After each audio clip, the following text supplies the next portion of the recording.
미국에서 하는 TV 프로그램 중에서 기업의 사장이나 대표가 분장을 하고 자신이 경영하는 회사의 말단 사원으로 취업해서 일하는 프로그램이 있었습니다. 직원들이 모르게 신입사원으로 하루나 이틀 정도 일을 하면서 벌어졌던 일들을 촬영하는 그러한 방송이었는데, 대부분의 사장과 대표들이 이 일을 통해서 직원들의 고충과 어려움을 알게 되었고 사원들에 대해서 더욱 관심과 애정을 가지게 되었다라고 고백을 합니다. 약 열흘간 제가 교회에 없는 사이에 제가 사역하던 자리에 성도님들이 그 자리를 메워주셔서 얼마나 감사했는지 모릅니다. 저 대신 차량 운행을 하시고 수요 예배를 또 주일 예배를 인도하시고 말씀을 전하시고 중고등부 예배, 새벽 예배, 금요일 기도회 등 여러 사역들을 감당하시면서 교회를 사랑하는 마음과 목회자를 이해하는 마음이 좀 더 커지지 않았나 하는 생각이 듭니다. 영화에서 보았듯이 아버지와 딸이 단 하루만 나처럼 좀 살아봐. 그럼 내 마음 알 텐데, 내 상황을 좀 이해할 텐데, 그 딸과 아버지의 대화처럼 서로의 입장을 바꿔서 살아볼 수 있다라면 우리 모두 이런 재미있는 상상을 해봅시다. 만약 내가 딱 하루만 예수님이 된다라면 예수님의 인생을 내가 하루만이라도 살아갈 수 있다라면, 또한 반대로 예수님께서 나의 삶을 바꾸어서 내 삶의 자리에서 예수님이 사신다라면 우리 삶에 어떤 일이 일어날까라는 그런 상상 말입니다. 기독교는 바울의 본 것처럼 예수님같이 생각하고 행동하는 것이라고 이야기합니다. 오늘 본 말씀, 우리 5절 말씀을 다시 보면 너희 안에 이 마음을 품으라 곧 그리스도 예수의 마음이니, 예수님의 마음을 품고 예수님의 마음을 가지고 예수님처럼 생각하고 예수님처럼 이 땅을 살아가는 것이 바로 그리스도인의 삶이라는 것을 우리에게 말씀하고 있는 것입니다. 그렇게 예수님처럼 우리가 생각하고 살아갈 때 우리의 삶의 관심과 태도는 변화되리라고 저는 믿습니다. 오늘 스승의 주일인데 특별히 우리의 진정한 스승의 모델은 바로 예수 그리스도십니다. 오늘 함께 읽은 말씀을 통해서 우리가 닮고 살아내야 할 예수님의 첫 번째 모습은 바로 겸손함입니다. 자, 예수님은 나는 온유하고 겸손하니 나에게서 와서 배우라고 말씀하셨습니다. 예수님의 겸손이 낮아져서 천한 인간의 몸으로 이 땅에 오셨고, 그렇게 인간의 몸 성육신하신 것 그 자체만으로도 예수님은 이미 이 땅에서 낮아질 대로 낮아지신 것입니다. 그리고 십자가에서 온전한 낮아지신, 벌거벗기시고 침뱉음을 당하시고 그 가시면류관을 쓰시고 채찍 맞으시고 창으로 허리를 찔리시고 또한 손과 발에 못이 박히시고 십자가의 모든 수치와 고난과 죄의 저주들을 다 짊어지시고 겸손하게 주님은 십자가에서 낮을 대로 이 세상 가장 낮은 자리로 들어가시고 이 세상의 모든 인간들을 예수 그리스도를 믿을 때 다 그 겸손함으로 포용하시고 안아주시고 주님의 그 겸손하심이 우리를 살게 하셨다라는 사실, 이것을 우리는 복음이라고 그렇게 믿는 것입니다. 그래서 인격 중에서 제일 중요한 요소는 바로 겸손입니다. 우리는 흔히 주님을 닮길 원합니다 하는데, 여러분들 어떤 모습을 닮길 원합니까? 무리를 걷는 것? 떡이나 물고기 조금 가지고서 어떤 놀라운 기적 나타내는 것? 크게 막 부자가 돼서 성공하는 것? 우리 예수님의 어떤 것을 닮길 원합니까? 특별히 예수님은 나에게 와서 본받으라 말씀하실 때 나는 온유하고 겸손하니, 자, 겸손의 성품을 주님은 우리가 닮기를 원한다라고 거듭 말씀하여 주셨다라는 것입니다. 그리고 십자가에서 그런 겸손으로, 그런 섬김으로 우리에게 이것을 나타내시고 이 겸손한 모습을 통하여서 우리가 또 다른 누군가를 구원하고 옳은 길로 인도할 수 있다라고 가르쳐 주신 것입니다. 그래서 우리가 더욱 본받아야 할 예수님의 인격은 바로 겸손함입니다. 하나님 앞에서 쓰임받는 일꾼들의 공통적인 그러한 특징들은 무엇입니까? 바로 전문가적인 기능보다는 겸손한 인격을 갖추었을 때 하나님 앞에 위대하게 쓰임받는 것을 보게 됩니다.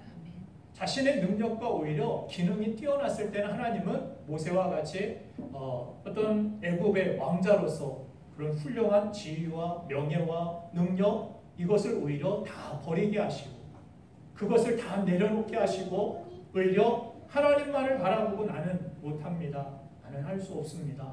그러나 하나님의 말씀이니 내가 나아가겠습니다 했을 때 그런 겸손한 태도를 통하여 하나님의 역사를 이루어 가시는 것을 볼 수가 있는 것입니다. 하나님께서 그래서 우리에게 가장 찾으시는 하나님께서 가장 원하시는 우리의 삶에서 그런 인격 예수님을 닮은 겸손함이 있을 때 하나님은 비로소 우리 삶에 놀라운 하나님의 일들을 이루어 가신다는 사실을 성경을 통해 우리는 배울 수 있는 것입니다.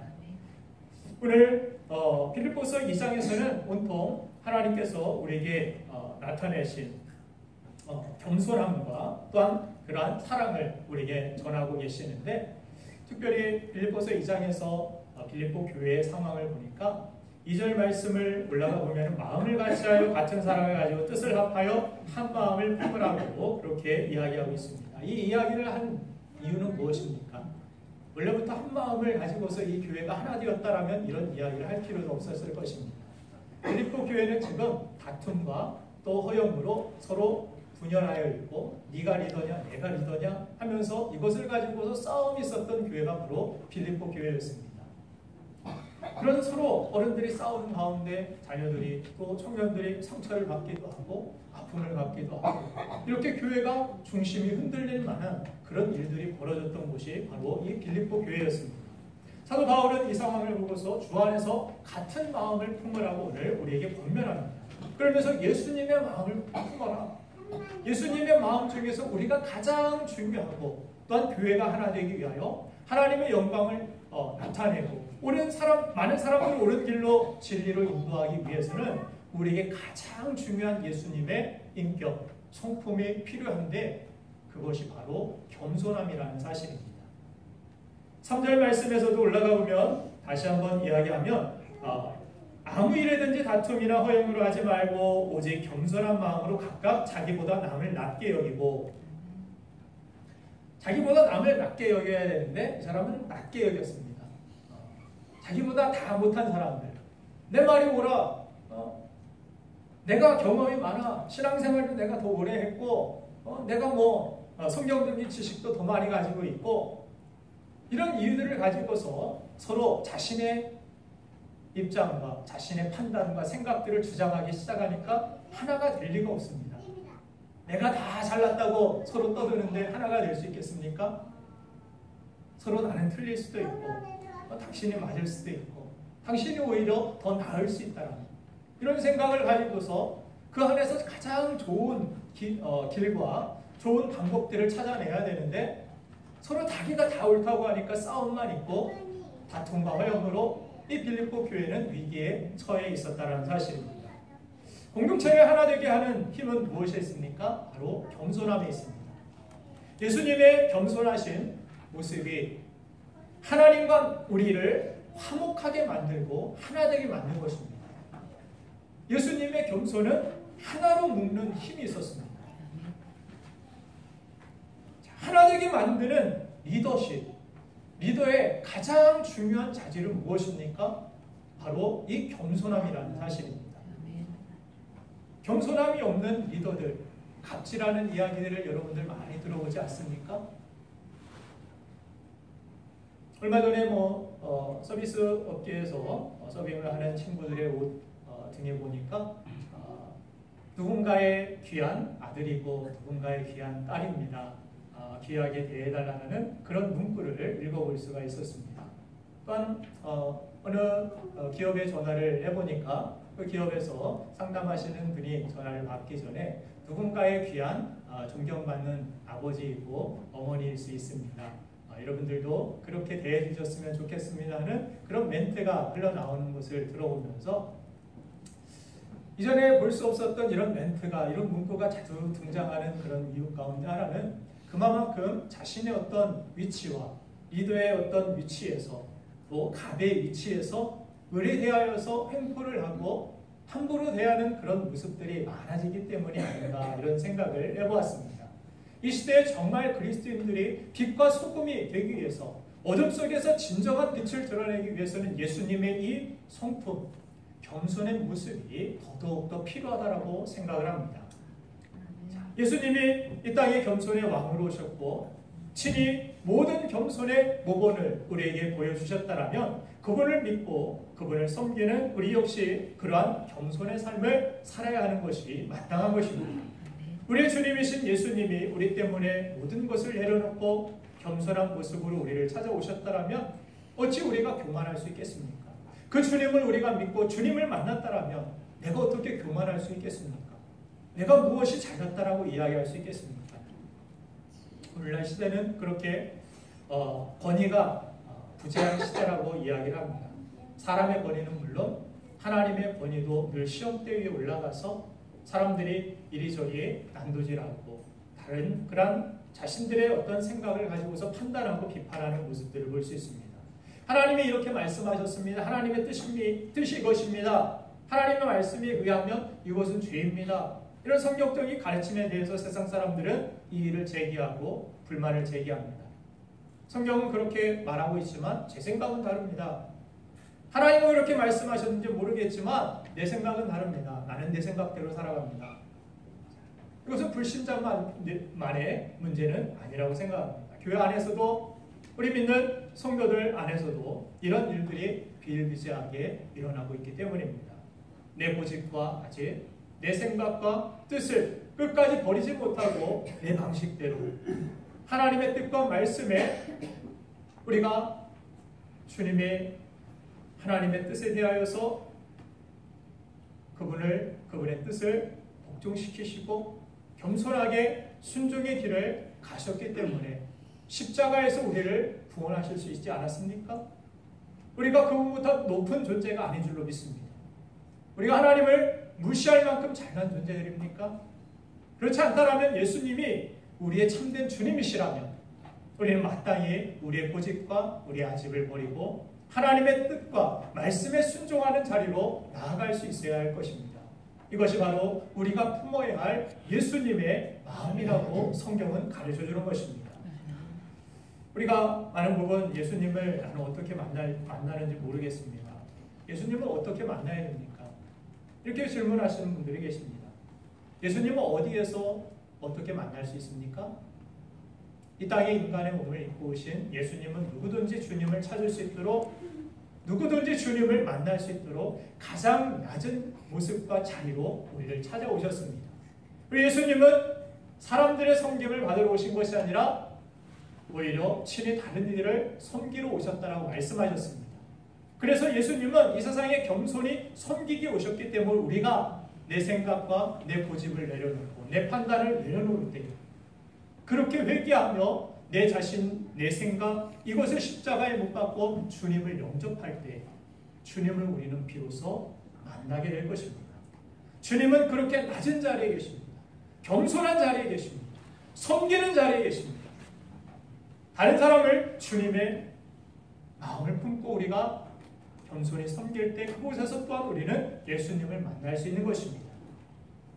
그래서 결국 예수님의 이 낮아심과 겸손이 우리를 구원하셨고 결국 예수님의 이름이 높임을 받게 되었고 또한 이는 예수님을 보내신 하나님의 이름을 높여드리는 영광된 결과를 낳게 된 것입니다. 우리들도 마찬가지입니다. 우리는 어떻게 하나님의 영광을 나타냅니까? 많은 사람들이 하나님께 영광 돌리기 원합니다. 이런 고백을 자주 합니다. 실제적으로 그런데 어떻게 영광을 돌리는 것인지 알지 못하고 살아갈 때가 있는 것 같습니다. 하나님의 영광을 어떻게 돌립니까? 하나님은 어떻게 영광을 받으십니까? 예수님이 가르쳐 주셨죠? 겸손의 자리로 나아갈 때, 섬김의 자리로 나아갈 때 그곳에서 하나님은 영광을 받으시는 줄로 믿습니다. 자, 그래서 오늘 10절과 11절 말씀 9절부터 읽어볼까요?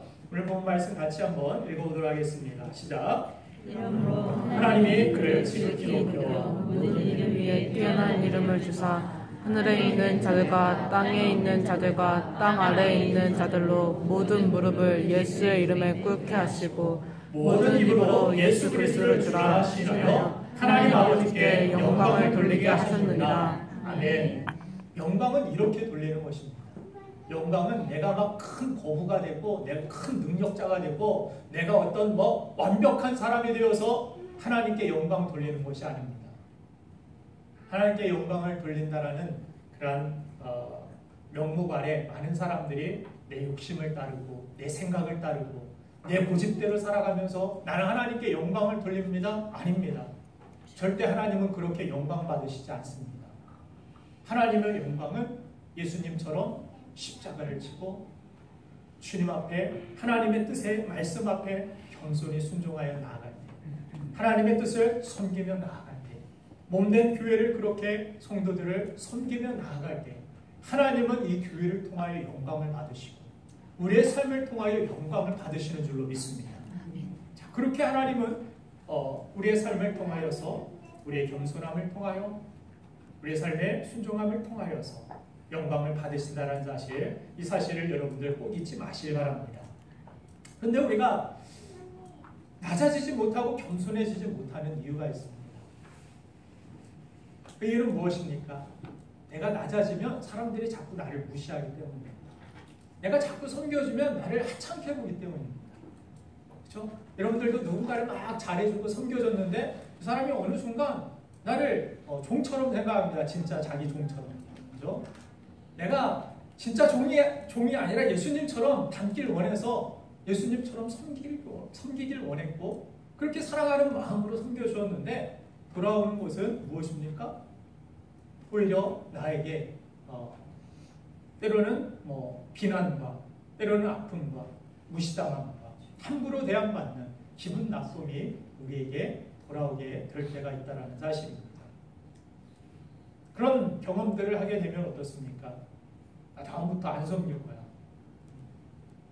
나 다음부터 겸손하게 안 할 거야, 저 사람한테. 내가 왜 무시당해야 돼? 나 사회에서도 이런 위치에 있는 사람이고. 내가 저 사람보다 배운 것도 많고 경험도 많고 그런데 왜 내가 그렇게 살아야 돼? 이런 강팍한 마음이 우리에게 들어올 때가 있다는 사실입니다. 내가 인정받고 싶고 또한 다른 이들에게 대접받고 싶은 것이 인간의 본성입니다. 그리고 그렇게 하면 결코 예수님의 이름이 높임을 받을 수 없습니다. 하나님의 이름이 영광을 받으실 수가 없습니다. 오히려 성도인 우리가 그렇게 살면 믿는 것들이 더한다라고 세상 사람들의 손가락질만 돌아오게 될 뿐입니다. 그러나 예수님이 그분의 모든 특권과 권리를 내려오시고 사람과 같은 형상을 입으시고 이 땅에 오셔서 우리를 살리시기 위하여, 나를 살리시기 위하여서 주님이 십자가에서 낮아지시고 겸손한 왕으로서 그렇게 십자가의 모든 섬김을 우리에게 섬겨주셨다라는 우리가 하나님의 뜻 가운데 스스로 낮아지고 기쁨으로 겸손해지며 그 일을 통하여서 예수님과 하나님의 이름을 높일 수 있다라면 주님은 모든 것들을 버리셔서 우리를 살리셨는데 우리의 조그만 자존심, 상처, 조그만 아픔 이런 것들 때문에 내 생각대로 다시 내 고집대로 예전에 살던 대로 세상의 방식대로 똑같이 우리가 살아간다면 그들과 우리가 무엇이 다를 수 있고 과연 우리가 주님 안에 속하여 사는 사람이라고 이야기할 수 있겠습니까? 아직도 우리의 겸손함 정말 우리가 주님의 뜻과 주님의 생각을 주님의 마음을 품지 아니하고 내 마음대로 내 생각대로 살아가고 있다라면 우리는 회개해야 할 것입니다. 주님의 이 마음을 품어야 할 것입니다. 오늘 이 아침에 하나님은 이 말씀을 통하여 우리에게 도전을 주십니다. 주님의 마음을 품으라. 주님의 이 겸손함을 본받으라. 물론 이것이 힘들고 어려운 길임을 그래서 세상과 다른 길임을 이것이 십자가의 길임을 주님은 우리에게 말씀하신 것입니다. 그러나 내 힘과 능력으로 용기로는 할 수 없을 것입니다. 그때마다 주님께 용기를 구하시고 성령님의 도우심을 구한다면 주님과 같이 주님의 제자들과 같이 그렇게 십자가를 지고 겸손의 모습으로 주님의 영광을 나타내고 하나님께 영광을 돌리는 우리의 삶을 살아갈 수 있는 줄로 믿습니다. 자, 이제부터 저와 여러분들은 어떤 선택을 하며 사시겠습니까? 살던 대로 사시겠습니까? 아니면 우리에게 겸손의 모습을 보여주시고 그 겸손함으로 우리를 살리시고 구원하신 주님의 모습과 같이 살기를 원하십니까? 선택은 우리의 몫입니다. 자, 주님이 그 영광을 위하여서 겸손한 주님의 모습을 닮아 우리가 살아갈 때 하나님께서 모든 이름 위에 뛰어난 이름을 주시고 하나님께서 모든 영광을 예수 그리스도에게 허락하여 주신 것 같이 우리의 삶에서도 하나님께서 주시는 영광과 은혜와 축복 속에 하나님이 주시는 상급 속에 우리는 살아가게 될 줄로 믿습니다. 이 믿음을 가지고 정말 하나님 앞에 많은 영혼들이 또한 주님께 돌아오는 일에 아름답고 존귀하게 쓰임받게 되기를 주님의 이름으로 축원드립니다. 두 번째, 오늘 예수님과 같이 예수님의 모습을 통하여서 본받아야 할 두 번째 모습은 바로 섬김의 모습입니다.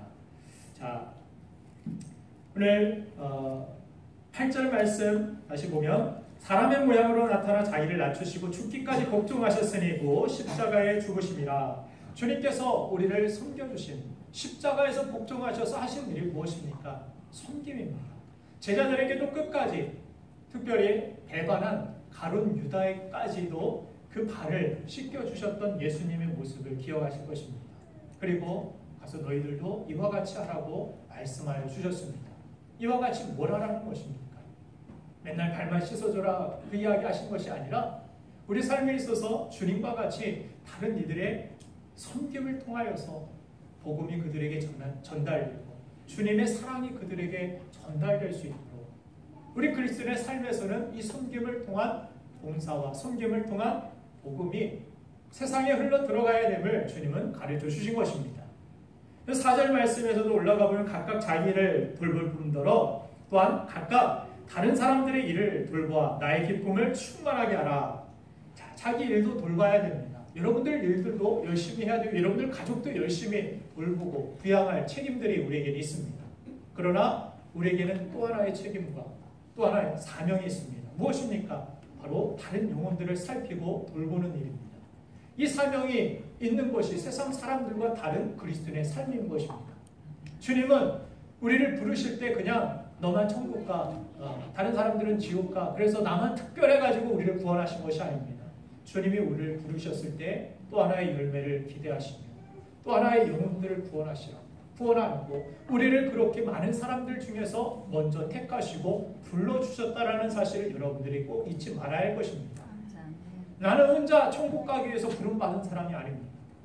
누군가를 또한 전도하고 누군가를 섬겨주어서 주님의 사랑으로 그들을 하나님 앞으로 돌아오게 만드는 사명이 우리 모두들에게 있다라는 사실을 우리는 기억해야 하는 것입니다. 자, 마태복음 10장 43절에 예수님께서 너희 중에 누구든지 크고자 하는 자는 너희를 섬기는 자가 되라고 말씀하여 주셨습니다. 가장 큰 자, 하나님 편에서 가장 큰 사람은 누굽니까? 바로 섬기는 사람입니다. 이 교회 안에서도 여러 가지 직분들을 우리에게 주셨습니다. 또한 여러 가지 것들을 여러분들이 준비하고 여러 가지 것들을 비전을 가지고 살아가고 있습니다. 근데 그 모든 것들이, 그 모든 준비들이 내 자신의 욕심만을 채우기 위한 준비라면 그것은 어떻게 보면은 하지 아니하는 것이 더 좋습니다. 제가 박사학위를 받았다고 해서 이것을 가지고서 내 부귀 영화와 내가 누군 줄 알아? 나 박사야.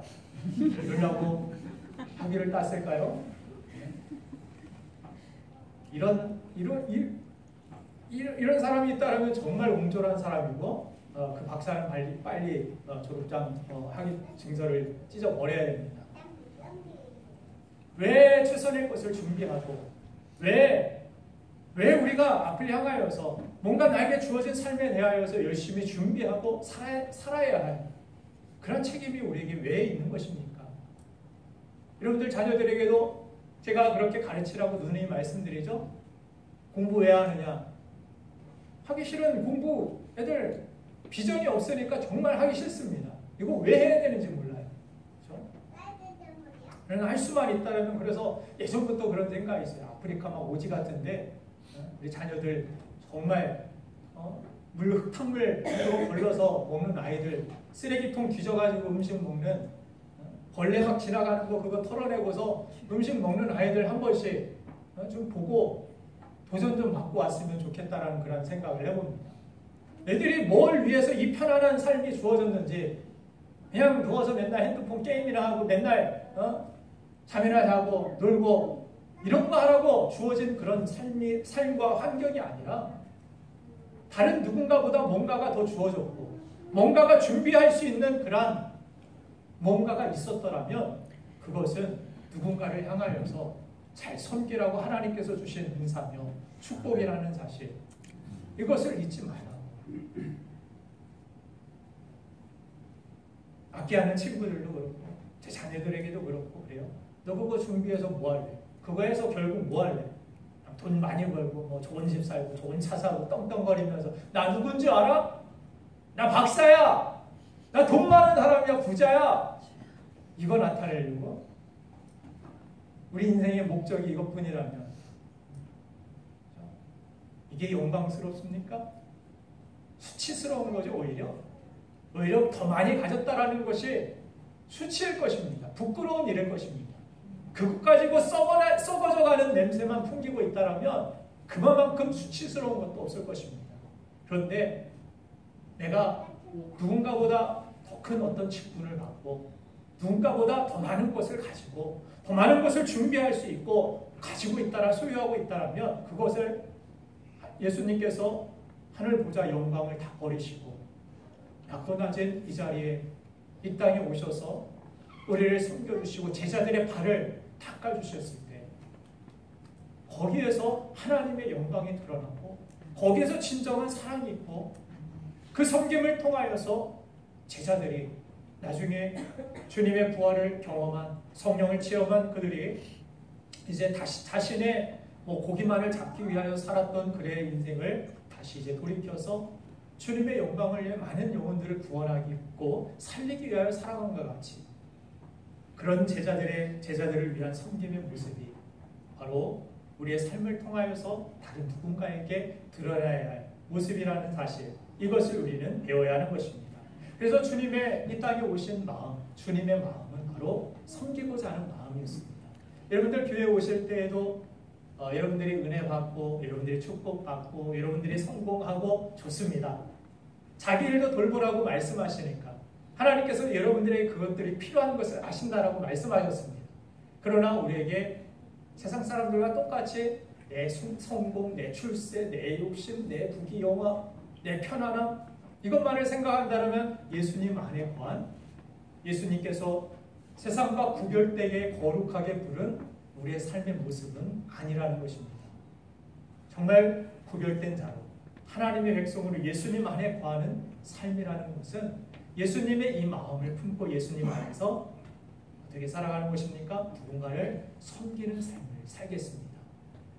교회에 올 때에도 여러분들 나 혼자 예배드리고 나 혼자 밥 먹고 나 혼자 뭔가를 축복을 받고 돌아가야지 이 생각만 하고 있다면 결코 여러분들 성장하거나 오히려 하나님의 큰 축복을 놓치게 될 그런 확률이 더 큽니다.